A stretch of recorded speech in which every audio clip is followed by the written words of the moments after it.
Hello everyone, welcome back to the Goblin RIDES Podcast. Today I'm joined again by the lovely wifey. How you doing, wifey? I'm very well. You doing all right? Yeah. So last week we didn't have a podcast on. We were quite busy, Yeah. but didn't matter because I was able to reveal the MT-09. So yeah, having lots of fun on that bike, and some videos are going to be coming on that in the near future. But probably the biggest piece of news that's come out in the last couple of weeks is the Gixxer 1000 is making a comeback. So that's quite big. When you say making a comeback, when was it last in Europe, or was it last just created? I don't know. I can't remember if it's been discontinued globally, or it was discontinued globally, but it happened in Europe first, I believe. Bless you. But I'm not sure exactly at which point it was discontinued in the US or what have you. But do you know why it was discontinued? So I'm just really curious because, obviously would have made some changes to then bring it back. I'm just curious if we know why it was discontinued. I don't know. Oh, okay. To be honest with you, the biggest reason in Europe is because of emissions. Yeah, without a shadow of a doubt, that these machines they're high performance machines. They're not meant to be eco-friendly, but unfortunately, the latest EU rules are forcing manufacturers to have to try and lower emissions as much as they can. It's the way the world's going, isn't it? Yeah, or they just simply have to cut production of those bikes in the lineup. Yeah. But what's interesting is that whereas the ZX-10R was still continually sold in the US, and the CBR the CBR 1000 Triple R, the Fireblade, was still continuously being sold in the US, and the R1 as well was continued to sell in the US until I think last year or something like that. In fact, you might still be able to buy it in the US. I can't remember. It might just be an R1M, which is the Yamaha's track-only bike. Right. I can't remember. Okay. I don't really keep track of Track bikes of sales in the US because we don't live there. Well, yeah, but it's because getting access to those sites. You type in Kawasaki here in the UK, it will automatically take you to the UK site rather than the US site. So it can be a little bit difficult tracking these things from the UK anyway. But yeah, I don't know, because I'm sure there was no reason why Suzuki couldn't have continued selling in the US. I don't know. Was it a popular bike? Yeah. It was. Yeah, the Gixxer 1000. I mean, ever since basically early 2000s, mid 2000s, the Gixxer 1000 was arguably one of the best 1000cc super sports that you could buy at the time. I want one. Okay. So, I've always wanted a Gixxer 750 because that's what came before. But yeah, the 1000 pretty much took over as like the flagship super sport bike in Suzuki's lineup. I mean, obviously the Hayabusa is a flagship bike from them as well, but that's not a super sport. It's not. No. It's a sporty bike, but I wouldn't call it a super sport. Do you say it's an 1100, the Hayabusa, or is that 1000? 13. Oh, 13. Yeah, it's like a 13.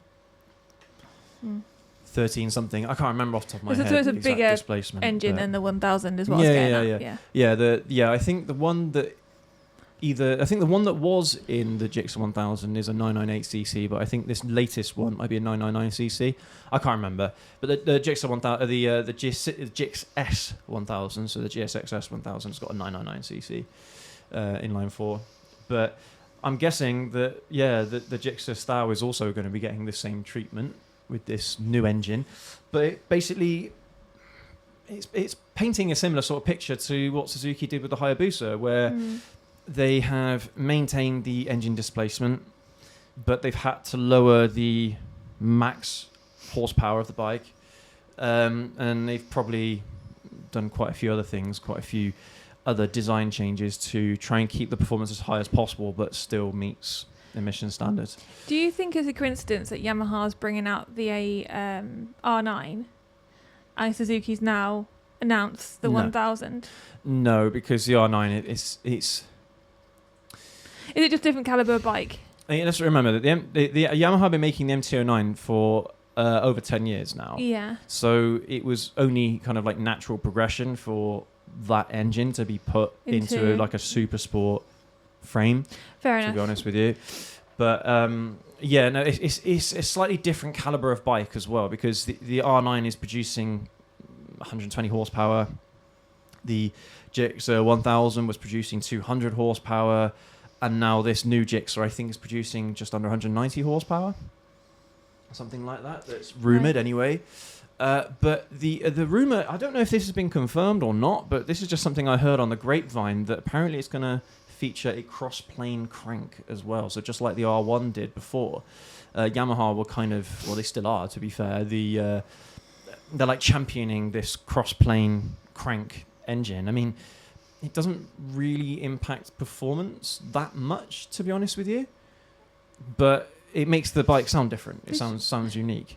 My MT-09 is a cross-plane as well, but triples, they naturally have to be cross-plane because they have 3 cylinders as opposed to 4 or 2, so they kind of have to be. But in layman's terms, the difference between a cross-plane crank and a flat plane crank is, so on the crankshaft, so you've got these I don't know, I can't remember what you call them, but the connecting rods, they hold on to these bits that come out of the crankshaft, and that's what rotates around. Yeah, so as the piston comes down, that's what rotates the crankshaft around. Right.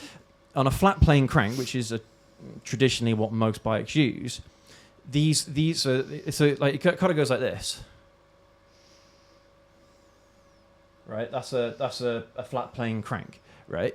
So when one piston is at top dead center, another piston is at bottom dead center.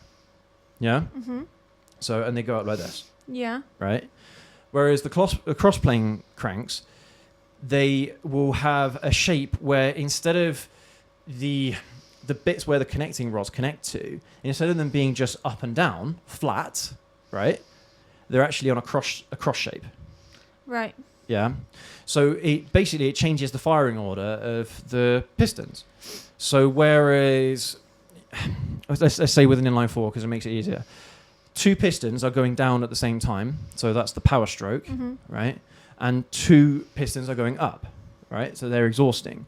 Yeah. So you've got these 2 coming down, the middle 2 going up, the outside going down, so on and so forth, right? They basically are opposing each other. Yeah.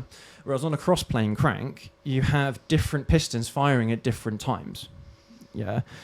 I mean, it's meant to make the power strokes a little bit more predictable.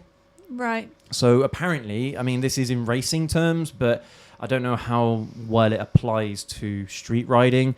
But when you are in a bend with a flat plane crank, you're getting even firing around the wheel, right? Which, when you're putting on 100% throttle coming out of a bend, can basically put you into a power slide and can throw you off. So like a high side, So the power slide will happen, then the wheel grips and then throws you off the bike. The idea of a cross-plane crank is that doesn't happen. So the throttle response, even on 100%, you're able to more predictably put on power as you're coming out of a bend as fast as possible.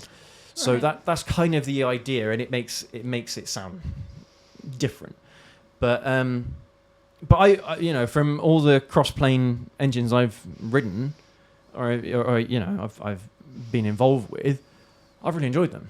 So I think that if I don't know if this is true or not, but if Suzuki do go the cross-plane route, I think it'll make it quite a unique bike, to be honest. And yeah, if the Gixxer 1000 gets the same treatment, so the naked variant, if that gets it as well, then it's fascinating, absolutely fascinating. But yeah, when it comes to the torque curve and things like that, the way how the power is delivered on like the MT-09, for example, I really like it.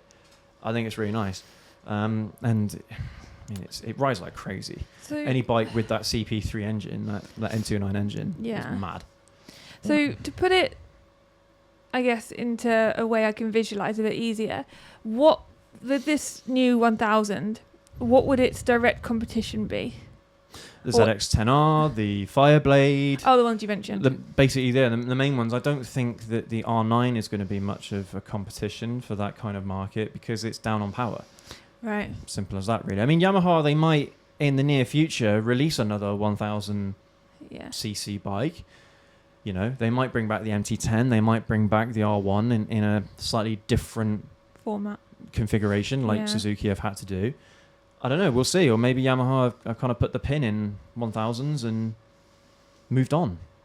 Because to be honest with you, if you're looking at track performance, if you're looking at straight line 0 to 60 performance or even quarter mile performance, an R9 will keep up with any 1000cc bike on the market. Right. The Okay. biggest advantage that 1000s have is that they have a really high RPM limit, Yeah. but it doesn't make it all that streetable. Whereas the R9 has got a lower RPM limit, but you're getting power as and when you want it, as and when you need it for street riding. So Yeah. the R9, even though it probably could compete with the 1000s, it's more oriented for street riding and it's better suited for street riding, to be honest with you.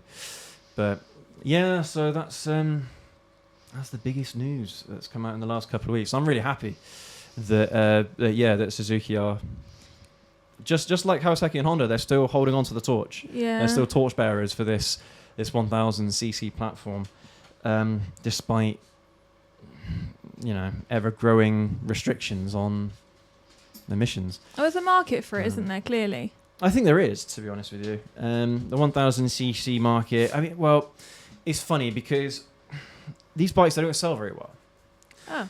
But the reason why they're really important is because all the R&D budgets, all of the developments that go into these platforms, they filter down into the cheaper bikes, into the smaller bikes. Anyway, yeah, huge news from Suzuki, and we'll see where it goes. Do you have a release date or price? I don't know either. I'm curious At the to moment, see it's where it's been confirmed, but it's being teased. But yeah, we don't know what the right. price is going to be. We don't know much about it, to be honest with you. Just that it's we just coming. know that. Well, we know that it's actually gonna happen. We know what engine it's running, and we know what the performance numbers are going to be. Yeah.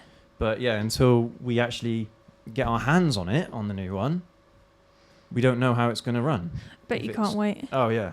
Well, hopefully Frasers will be able to get hold of one as a demo, and I'll Fingers be able to crossed, have a go yeah. on it. Maybe, I don't know. We'll see. Be interesting to see when we do have more information about it, where it sits price-wise Yeah. and also spec-wise against those. So I've got hiccups now. Against those other bikes that you mentioned, it's kind of a competition for. Be an interesting comparison, just to see, what they've done, because it's almost fortuitous that Suzuki have done it this way, because the Hayabusa is the Hayabusa, and it's very, it's set its ways, and all these 1000 bikes, they can go, right, that's what everyone's doing so far. Let's bring something in that's different or like better or whatever. So they're not leading. They're not like having to set the bar. They can kind of raise it if they wanted to. I don't know. The Gixxer 1000 was, like I said earlier, one of the top contenders, to be honest, in that space at the time. And it's in the enthusiast circles, it's regarded even higher than the Hayabusa. So yeah. But can you still get second-hand old versions of the 1000? Of course you can. You can. Yeah, there's loads of them. I didn't know when it stopped, so I didn't know if it was 2021, I think. Oh God, that's not that long ago. Is when it was discontinued, as far as I remember. It might have been 2022. I was like thinking, it's early noughties, so there might not be that many around anymore. No, it was less than 5 years ago. No, the only problem is that one of the biggest criticisms that people had about the Gixxer 1000 is that it hadn't changed in all that time since the mid 2000s, when it was arguably at its peak and at its peak in popularity. Suzuki, all they did was just gave it some different paint, basically, but it was the same bike. So in some ways, it's a good thing that Suzuki have been forced to do something different about the bike, and we know that's what we're getting now. We know that we're getting a new engine, well, or slightly new engine. A new experience, I guess. It's going to be different to what we had before. Yeah. So, I mean, I'm kind of hoping that it will have a similar effect to what the R9, sorry, not the R9, the MT-09 had back in 2014 when it first came out. It totally changed the game, to be honest with you. It made everything else almost obsolete overnight. And so everyone else had to try and catch up with Yamaha. And I'm kind of hoping that with this bike, Suzuki will set a new trend. I don't know. When like I said, when all the specs come out, we'll have to revisit this and do a comparison and see between the old and the new actually what has changed. There probably won't be too much, but if there's one thing I'm hoping for the most, is that a bit like the R9, it will be producing a bit more torque where it's sensible. Right. You know, mid-range torque is what I like to have because I can use it on the streets, on everyday roads. If it's like the ZX-10R, redlines at 14,000 RPM, you're not getting any power until 10,000 RPM, and you're already doing over 70 mile an hour in first gear. Yeah. There's no point because you can't access that power unless you're willing to break speed limits every day. It's more track speeds, isn't it? Yeah, and I don't know about you guys, but I prefer to have a bike that I can actually have fun with and use on a daily basis than one that you can use 10% of. Or less than. Even on bikes like the Hayabusa, the ZR 1400 and the Blackbird, they've got loads of peak torque and loads of top end horsepower, but they've also got lots of power to play with at everyday road speeds. So again, those kinds of bikes, they make sense, a bit like what I was talking about on Wednesday when because I did a video on how streetable the Hayabusa is, the 2025 Hayabusa, and it really surprised me because even though it's got a lot of top end horsepower, a lot of the power is actually accessible when you're riding on the daily, when you're commuting with it. So those kinds of bikes, they actually make a lot of sense, even though in some people's eyes it would be unreasonable. You know, like you look at a 1000 and you think that's not a reasonable bike to ride on the street. So why would you think that a 1400cc variant of a very similar thing would be any different? And the fact is, it's very different and much better for street riding, funnily enough. But anyway, so that's the Gixxer 1000. I'm looking forward to hearing a bit more about that. I'm hoping it'll be out next year. Just before the riding season next year. That would be good. So we'll see on that front, see what happens. See what Suzuki can do. So, I mean, this was meant to be the main topic of today's show rather than talk about the Gixxer 1000 this whole time. But so, when was this Ride magazine published? Let me have a look. I'm not actually sure. It's probably a little while ago now. June. Okay. So. So Ride magazine, they did a piece on Chinese motorcycles and how basically their popularity in terms of the bigger displacement bikes is going up. So, because before that's what it was always like in the UK, where the only Chinese offerings you would find were bikes that were 125cc, 50cc. That was about as much as you could get, or that's all that the manufacturers were interested in making anyway. But since CF Moto and Zontes and other brands have started, I don't know, they've started developing these bigger displacement bikes to try and appeal to A2 riders, to try and appeal to full license holders, you know, trying to expand their market basically. This article is saying, will they become the new Japan, in the sense that Japan dominate motorcycle sales, motorcycle culture across the world? Will this same phenomenon happen with Chinese bikes? And I think just on the off here, that it's nice to see a bit more competition in the space. Always a good thing. More competition means better innovation, and it also means that companies have to be more price competitive, or they have to offer something else that other manufacturers don't. So it becomes more appealing to more people. Right. Whereas over the last 10 years now, maybe, in a lot of cases, it feels like all the manufacturers are only competing against themselves. So like, for not maybe not for the reasons that you might think. But for someone who likes Yamaha bikes, for example, they would only buy Yamaha bikes. So their competition is within the Yamaha selection, right? Or Kawasaki or Honda, whatever the case might be. People are very loyal to their motorcycle brands, right? And the same goes for Harley Davidson, Indian, or BMW, Triumph, whatever the case might be. Once people kind of find something they like, they want to stick with it. But it's nice to see that you can get, or these bikes are coming through now, where you're able to get something that is on par, or maybe a little bit less in terms of performance, but you're getting a lot of tech for that price, and the price is more competitive than what you're getting on the Japanese stuff or Yeah. the European stuff or whatever the case might be. I think the biggest difference here between Japanese and European is that the European brands, they tend to be a bit more luxury focused. So BMW, clearly a bit more of a luxury brand, even Triumph to some extent. Their bikes aren't producing as much horsepower, or they're not as tech rich, but they're charging higher prices on some bikes, not all of them, but There's some. With Triumph, from Triumph's perspective, their biggest competitors are the Japanese brands. Right. Whereas when you look at Ducati or Aprilia, they're basically just competing against themselves. Yeah. You know, Yeah. they don't really care about the Japanese stuff. Maybe Aprilia to some extent, because again, they're kind of in the same line as what Triumph are making and what Honda are making, or what Kawasaki are making, or Yamaha, whatever the case might be. But so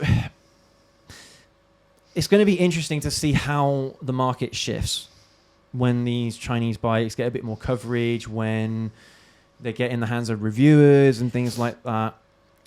But I don't think that the landscape is going to change. Do you think that Chinese brands have to work harder because they've had a negative reputation? That should be the case. They've got more to overcome. They absolutely should be doing that. They should be trying harder. They should be pushing R&D. They should be pushing a lot of things. But that's the problem for me. They don't. Right. In a lot of cases, in my own experience as well, they don't try hard enough. Because obviously I know there's all that stereotype against Italian electrics and stuff. Yeah. So I didn't know if the Chinese manufacturers were having to work a lot harder to rebuild reputations, where maybe it's been lost because they've been like unreliable or whatever the stereotype is. So for me, the Chinese brands didn't have a reputation to begin with. Oh, okay. So they have all to gain, not really much to lose. But in terms of how their customers are going to feel over the next 10 years, well, then we'll find out. Yeah. But one of the interesting things about these Chinese bikes, and it's just a Chinese thing, I don't know why, but whenever you buy a product on Temu or on Wish or even Amazon, and you know it's come from China, they always have some weird things about them. Yeah. Right? Like weird design choices. Like, for example, I bought this was earlier this year, but I bought a new air pump for the bikes or the cars, for the tires, right? And it's got a lithium battery, it's got a little display, you can set what PSI you want it to, or what bar, or whatever pressure you want, and then you hit go, and it pumps the tires up for you, right? No problem there. In terms of the function, and it's got like a little LED light as well, which is neat. In terms of the function, it's fine. But one of the things that I found really odd is that when you go up or down, when you select your pressure, how much pressure you want in the tire, the plus and the minus icon are the wrong way around. And I mean, I think I know why, because I mean, I'm guessing that in China, they write from right to left, not from left to right, whereas we write from left to right, don't we? So I'm guessing that's probably why. But still, you're selling it in Europe or Western Hemisphere, things like that are just a bit odd. You know? And it's like instruction manuals. They never get instruction manuals right. They're always written in Chinese, and then they use like Google Translate to translate into English or whatever the language might be, and it never translates. It's little things like that I just find odd. And that's what I mean by they don't try. Because these manufacturers, Zontes or CF Moto, they could be hiring, for example, someone in Europe to do the publications or to do this or to do that. If they're trying to cater to a Western audience, they should be putting in that effort, and they're not. All the Japanese brands do it. Do you ever see a Japanese owner's manual in English or French or German that's wrong or that doesn't make any sense? I don't think so. No, it reads like it should. Yeah. And I don't know. But so they've got all that to overcome. So I suppose that's reputation as a whole. But Also, performance is down. They cannot compete in terms of performance with Japanese or European brands. Now, the biggest one is reliability. So, because I've been checking out quite a lot of stuff on Chinese bikes recently, and not just the smaller stuff, but the more premium stuff, the things that they are charging a bit more money for. Kind of like, one, what they're offering, but also like where are potential issues with these bikes. And in terms of overall build quality, they seem fine. They seem all right. No. There's not too many glaring issues with buying, say, like a brand new CF Moto something, right? 700 or 600 or whatever the case might be, or 634 or whatever. But when you dive a little deeper into how it's manufactured, you find flaws in almost everything. So in terms of the connectors, the quality of the electrical connectors, the sensors, the where things are placed on the bike, where the battery is stored, just weird things. And even like the dashboards, they look really high tech and they look like they've got lots of features and things like that. But they're features that nobody wants. And no one asks for. And they're features that are useless. Yeah. Take Abby's Lex Moto, the flippy key. I wanted to ask you about that. It's actually. cool. It's cool that But they have a what's the flippy point? key, but that will break over Yeah. the next year, 2 years. That will stop flicking, and whenever you use the key in the bike, it's just going to have a floppy key. Yeah. Useless. I was gonna ask you about that because obviously you rode Abby's Lex Moto, didn't you? And you've ridden my Ninja 125. What are they like in comparison to each other? That's a good question. Because that's the only. Forgive me if I get this wrong, but that's the only like for like comparison you can make because they're the only. Yeah.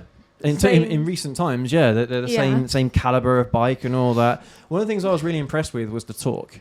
Yeah. How the bike produces power on the Lex Moto. It's got a lot of torque, more torque than your bike. Right. But that's about where the positive sides end. Right. To be honest with you.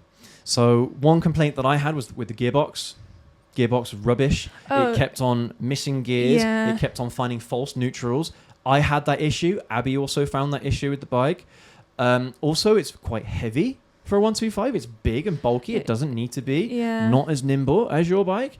The gearing itself, so it's producing a lot of torque, which is nice, but its top speed in first gear is 16 mile an hour. So that means that as you go through the gears, you'd probably be lucky if you can get to 60 mile an hour on that bike, topping out. Yeah. Whereas on your bike, your 125, your Ninja, it can, in first gear, it can get up to, I think, 24 or 25 mile an hour. Yeah. And its top speed is about 74, 75. I think 74 is how fast I've got it before.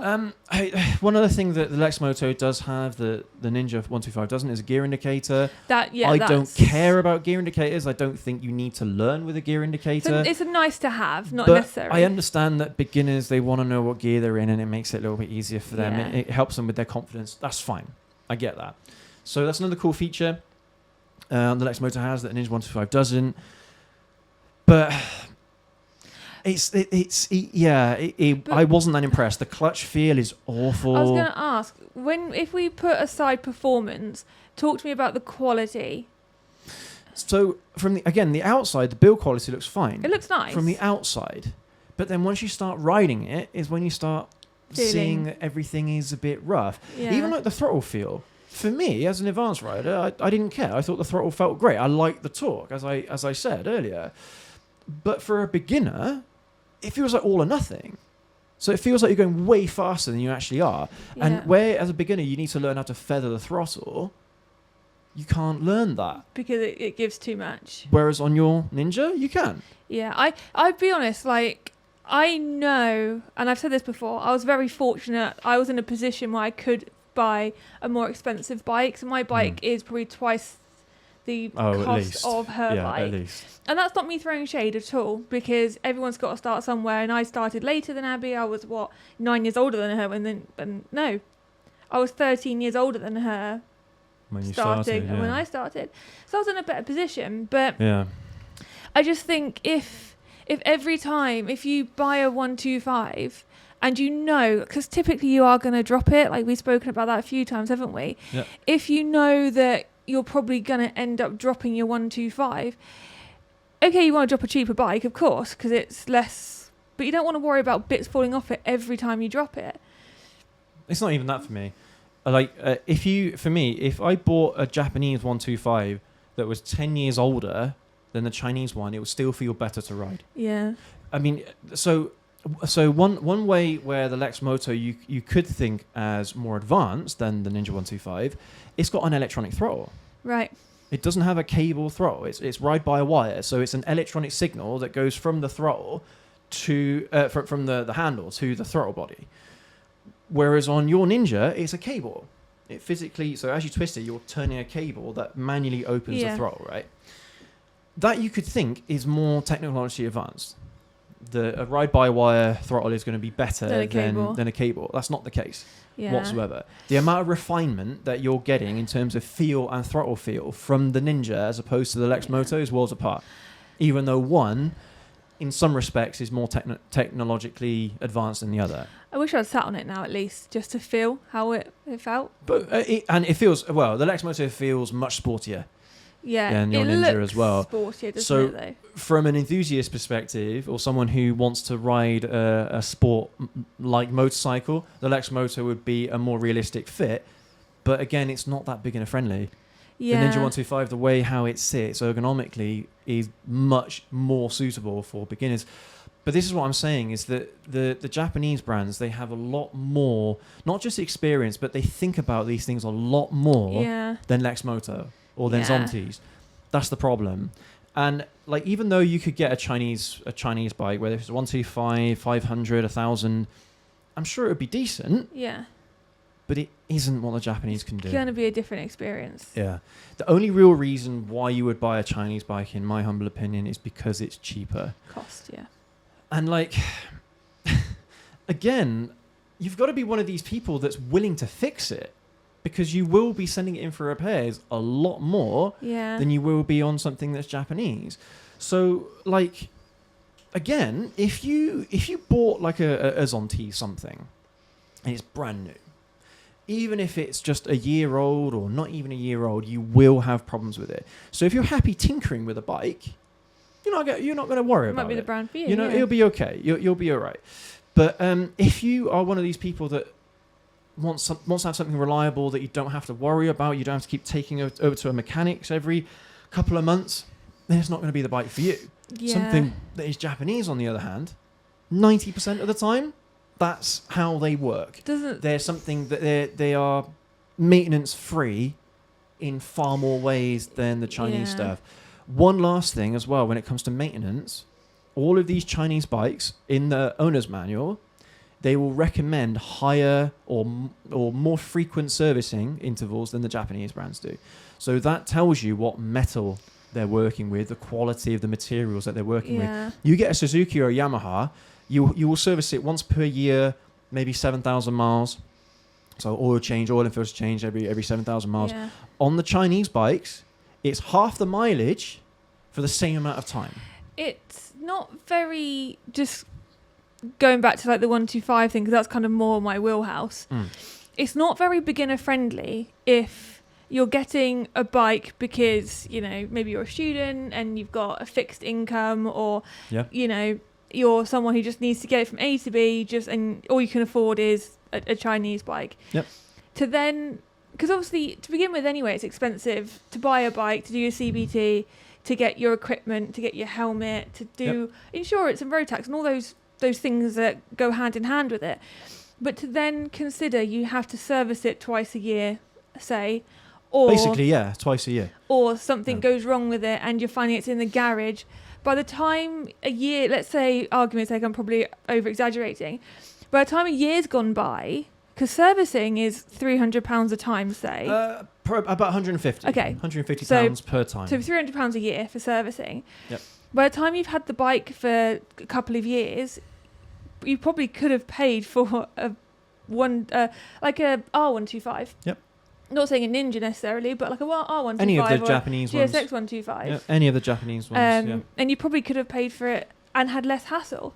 So I think there is there's considerations to be made there as well.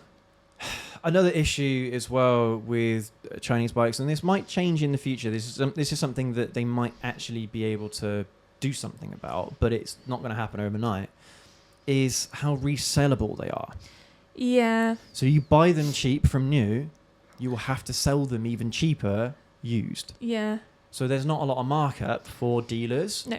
And for someone who is buying a new Chinese bike, because remember, that's probably the best case scenario for a newer rider when it comes to buying something Chinese, is that you're buying new. Yeah. So you expect it to not have any issues or anything like that, which you will. Oh, yeah. But when it comes to selling it later down the line to upgrade to something else, you're going to be selling it for a hell of a lot less than you actually thought you would. Yeah. So you're not even resale making value, your money back. Resale value is practically non-existent. Yeah.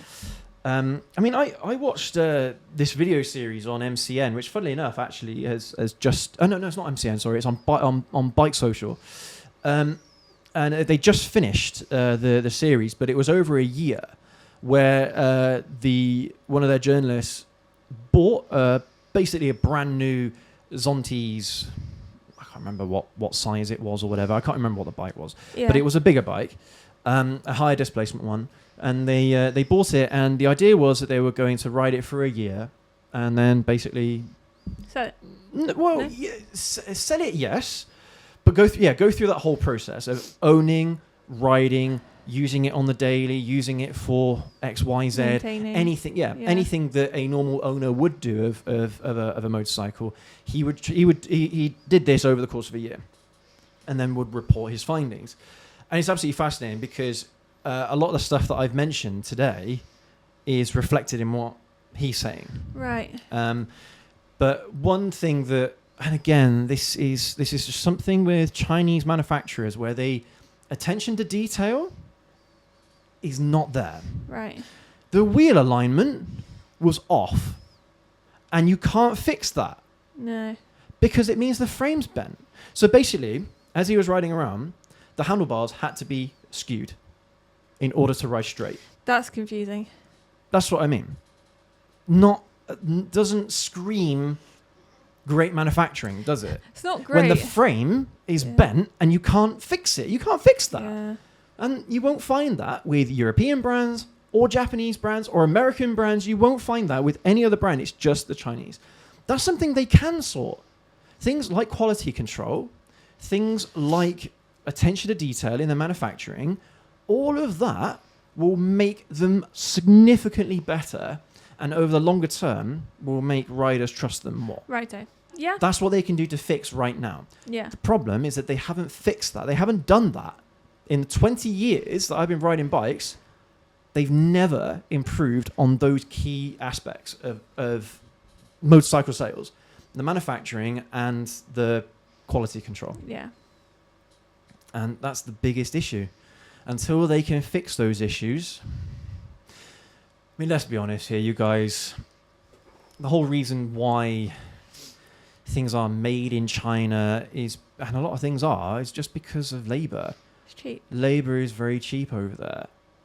But when it comes to complex machinery, like motorcycles, like cars, cheap labor does not make quality machinery. No. Does not make quality goods. At least goods that you need to rely on, goods that need to be hard wearing, goods that people can recommend.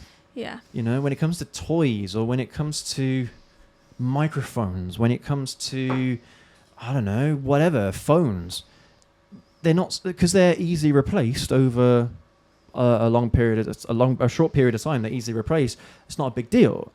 But when it comes to something like a motorcycle that someone really cares about and really enjoys and is really passionate about, they don't know how to do it. Yeah. And they could take a leaf out of Yamaha's book, Kawasaki's book, Honda's book, Suzuki's book, Triumph's book. They could take a leaf out of all of these manufacturers' books and they'll actually be able to make something that is decent. Yeah. Reliable, and something that you can be proud of. And something that's safe. Well. But I would recommend you guys, if you haven't checked it out already, that the video on Bennett's Bike Social on YouTube, I think it's called something like like owning a Chinese bike or something like that for a year. It's a very interesting series. You only have to watch the final episode though, because they recap everything they've done throughout the year, and then mash it into one big video basically. Yeah. But very, very interesting. And if you are considering buying a Japanese motorcycle, a Chinese motorcycle, whether if it's a 125 class or whether if it's something that is bigger than that, I think it will give you a good idea of what to expect when you actually buy one. And don't get me wrong, like they have their place in the market. Like if you're on a budget and you need something that is cheap and cheerful but will do the job, get you from A to B, then a Chinese bike in a lot of cases can be perfect for you. But it's not going to be the long-term thing. No. Once you've had it for a year or 2 years, my best advice is to sell it on and get something proper. Get something that you can actually depend upon when the budget allows. And honestly, when I tell you that all the bikes that I've ridden, all the bikes that I've owned, the only issues I've ever had on a motorcycle that are catastrophic have been on my Chinese 125. And that was 2006, 2007, 2008, I think it was. Nothing's changed in that time. Technology has changed, and where China shines is in tech stuff. So they'll slap that onto their bikes, which makes a lot of sense. But when it comes to the actual bike itself, it hasn't changed. Yeah. Quality hasn't changed.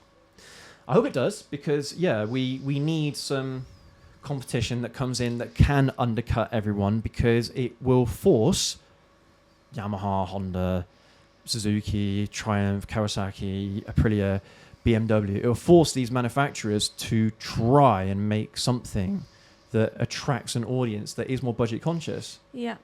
And competition is always good. So I love to see that these Chinese manufacturers are trying, but they're not there yet.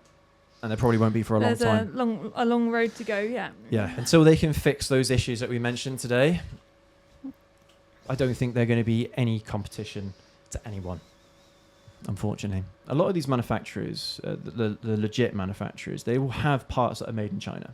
Yeah. They absolutely will, because a lot of things are made in China. Yeah. The difference is when it comes to quality control. So like, say if Honda, if they had something made in China that they plan to put in one of their bikes, they won't manufacture it in China, the bike itself. They'll manufacture the bike in Japan. In most cases, I think in Europe, the Yamaha, Suzuki, Honda, and Kawasaki, I think they're all made in Japan. So that's from my understanding. Imported here, I think, if I remember correctly. When it comes to cars, Honda cars, there's a factory just up the road that make Honda cars. Yeah. But not bikes. So, but anyway, a lot of these brands, they will have Chinese-made stuff in them, right? The difference is that when they take that part, they will test it thoroughly and make sure it's actually fit for purpose. If it's not, they'll ditch it away and they'll get something else from a different manufacturer. They will find the best manufacturer to do that particular part. Even though it comes from China, the bike as a whole isn't made in China. No. One specific part or two specific parts or three specific parts are made in China and then installed on the bike in Japan. Quality control. They are the ones that go through the testing, the R&D, to make sure that these parts work and are reliable on their bikes, even if it is parts that are from China. Yeah. But that's just something that we probably should, because I know we'll get comments like that, everything's made in China anyway these days. No, it's not. But the quality control, the stress testing, that's where it really comes to light, isn't it? But it's like I said, any complex machinery, I can pretty much guarantee you that all the brands that people buy are not Chinese. From any complex machinery, whether if it's excavators, construction equipment, whether if it's motorcycles, cars, trucks, they're all European, Japanese, and even South Korean. You know, Samsung, they make a lot of stuff for not just appliances, but they actually make tanks for the Korean army. I didn't know that. Yeah, so even Samsung will dabble in that kind of stuff. But yeah, they're not Chinese. Yeah. And I think that probably says everything that you need to know. But anyway, everyone, thank you again ever so much for joining us on our podcast today. You let us know down in the comment section below how you feel about it. Have you owned and bought a Chinese bike recently? And let us know your thoughts about it, especially if you've owned it for more than a year, what issues you had with it and whether or not it's kind of reflective of what we've been mentioning today. Yeah. But even a broken clock is right twice a day. So I'm sure that a Chinese bike can be reliable, can be great. Twice a day. Twice a day, but it's not. Not enough, is it? It doesn't mean that every Chinese bike is going to be a good one. And unfortunately, failure rates for them can be fairly high. But you let us know down in the comment section below your experiences with Chinese bikes. And, don't forget to leave that like, hit that subscribe button and that notification bell down there as well so you don't miss any more from us. But thanks again, everyone. You guys, you take care, you ride safe. Have a good weekend. We'll catch you all in the next video. Have a good one.